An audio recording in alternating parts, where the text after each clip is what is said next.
barkamu da sake saduwa da ku a daidai wannan lokaci. Kamar yadda maganganu suke ta yawo a faɗin arewacin Najeriya, inda wasu da yawa suke danganta Adam A. Zango da wannan babban malami wato Sheikh Ahmad Tijani, inda wasu da yawa suke ta maganganu dangane da ɗabi'un Adam A. Zango, wasu kuma da yawa suke ta maganganu akan halayen Sheikh Ahmad Tijani. Kowane dai akwai kalar ɗabi'unsa, kuma kowane akwai yanayin halayensa, sai dai kowane daga ciki kuma akwai kalar tarbiyyar da yake gudanarwa.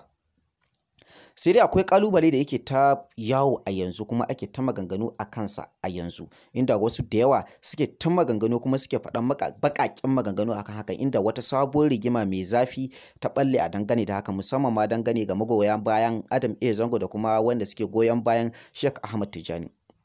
Kuma a yanzu za mu furta muku komai da komai domin za ku ji komai da kunnuwanku.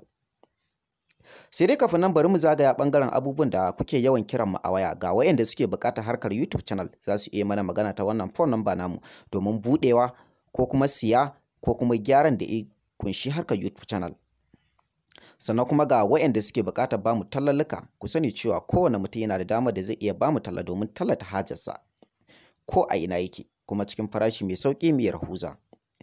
Bari mu dawo ɓangaren abubuwan da suka ajiye mu, musamman ma dangane da Adam A. Zango, inda masoyan bayan Adam A. Zango suke ta maganganu dangane da hakan, inda wasu da yawa suke ta cewa tabbas babu wanda zai ce zai taɓa jarumi Adam A. Zango a yanzu kuma a wannan lokaci ya samu zaman lafiya da kwanciyar hankali, domin har sai inda ƙarfin mu ya ƙare.